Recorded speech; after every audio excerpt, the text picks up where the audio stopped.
वक्त हो गया है भारत की बात का और आपके साथ मैं हूं शोभना यादव। आज प्रधानमंत्री नरेंद्र मोदी के सत्ता में 20 साल पूरे हो गए। आज से ठीक 20 साल पहले 2001 में 7 अक्टूबर ही वो तारीख थी जब मोदी ने गुजरात के मुख्यमंत्री पद की शपथ ली थी। और अब वक्त का पहिया घूमकर 20 साल बाद जब उसी तारीख पर पहुंचा है तो लोग पीछे मुड़कर मोदी की उस तस्वीर को याद कर रहे हैं जब वो पहली बार मुख्यमंत्री पद की शपथ ले रहे थे। मोदी हिंदुस्तान ही नहीं बल्कि दुनिया के सबसे लोकप्रिय नेता के तौर पर स्थापित हो चुके हैं। मोदी के इस 20 साल के सफर को बीजेपी उत्सव की तरह मना रही है, लेकिन आज हम भारत की बात में प्रधानमंत्री मोदी की जिंदगी के उस हिस्से को छूने जा रहे हैं जिसके बारे में शायद ही देश जानता होगा।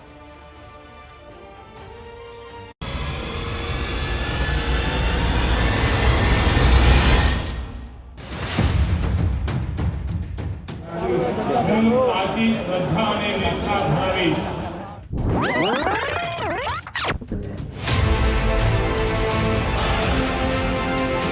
मैं नरेंद्र दामोदर दास मोदी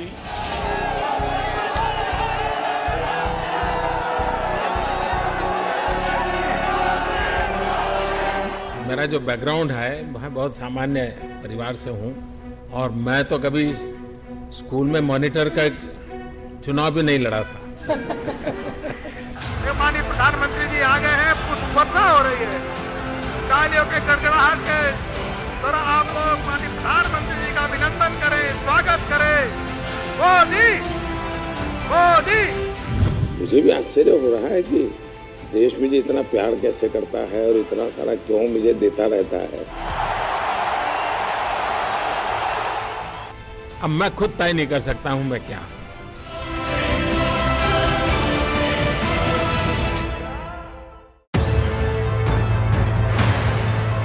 अद्भुत, अकल्पनीय और आश्चर्य से ही तो भरी है प्रधानमंत्री नरेंद्र दामोदर दास मोदी की दास्तान।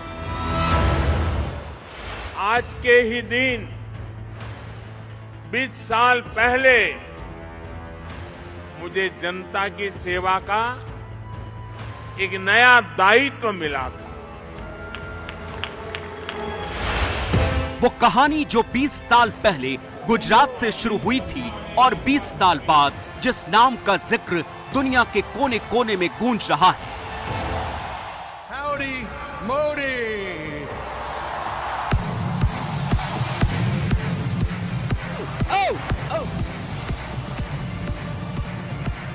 वो एक बार चले तो फिर रुके ही नहीं। मैं एम्बिशन के लिए नहीं मिशन के लिए काम करता हूं और मुझे लगता है कि देश के सार्वजनिक जीवन में महात्मा गांधी ने जो आज़ादी के आंदोलन में एक मिशन का मूड बनाया था, हम भी आज़ादी के बाद देश में मिशन मोड पे काम करें, मिशन मोड पे काम करें, शायद हमारी काम करने की गति बढ़ जाएगी। वो एक बार बढ़े तो पीछे मुड़कर देखा ही नहीं। साथियों, सरकार के मुखिया के तौर पर पहले मुख्यमंत्री और फिर देश के लोगों के आशीर्वाद से देश के प्रधानमंत्री पद पर पहुंचना, इसकी कल्पना मैंने कभी नहीं की। मुख्यमंत्री और प्रधानमंत्री पद मिलाकर मोदी 7,306 दिन सत्ता में गुजार चुके हैं। नरेंद्र दामोदर दास मोदी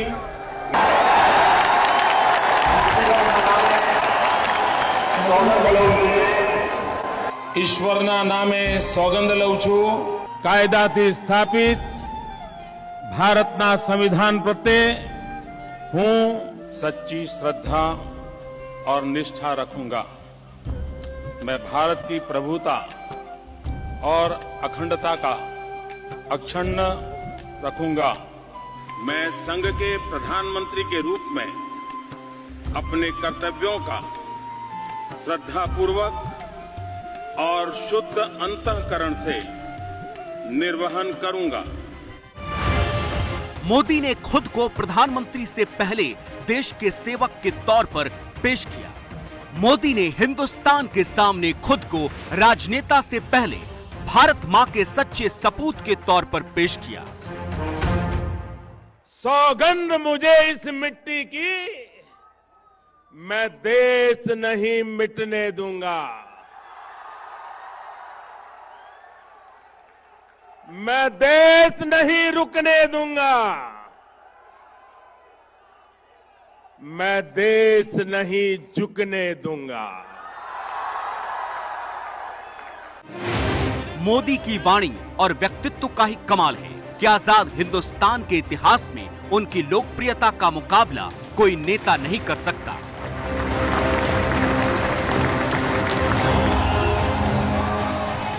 भाइयों बहनों, आपका प्यार मेरे सर आंखों पर। सीधे संवाद में मोदी का कोई सानी नहीं और विरोधियों को जवाब देने में उनका कोई जोड़ नहीं। लेकिन जिस मोदी को आज हिंदुस्तान जानता है, वो 20 साल पहले कैसे थे? भारत के जिस ताकतवर प्रधानमंत्री को देश बहादुर फैसले लेने के लिए जानता है, वो पहली बार गुजरात के मुख्यमंत्री कैसे बने? ये कहानी आज हम आपको बताएंगे।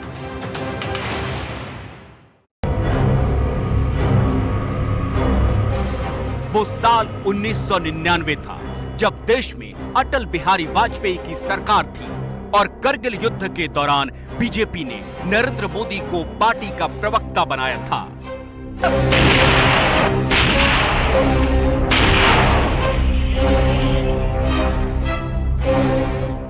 मोदी की जीवनी लिखने वाले वरिष्ठ पत्रकार एम.बी. कामत ने Narendra Modi the architect of modern India में लिखा है, अपनी प्रखर बोली से नरेंद्र मोदी पार्टी नेतृत्व की आंखों का तारा बन चुके थे।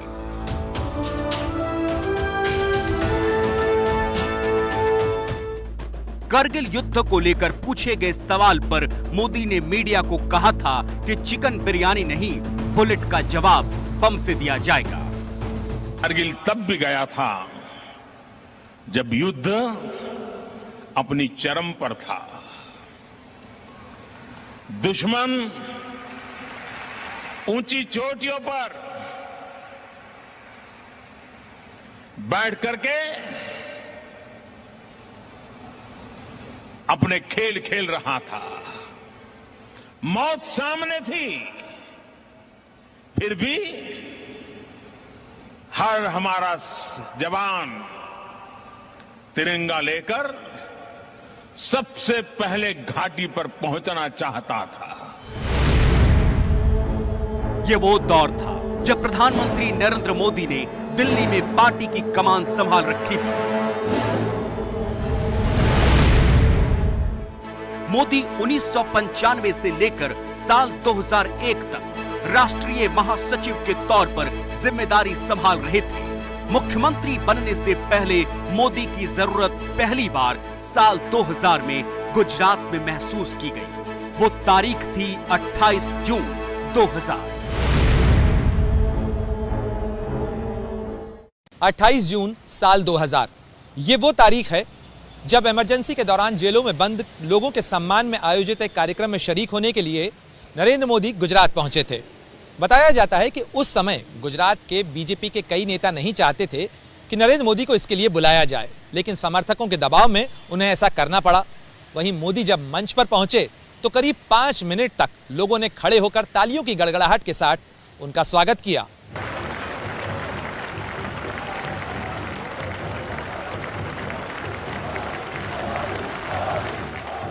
ताली की गूंज गुजरात की गलियों से निकलते हुए देश की राजधानी दिल्ली के दरबार तक पहुंची।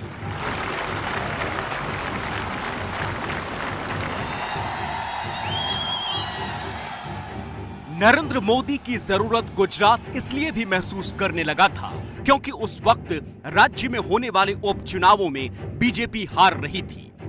स्थानीय इकाई के चुनाव के लिए लोकसभा के उपचुनाव में कांग्रेस के हाथों बीजेपी पिट चुकी थी।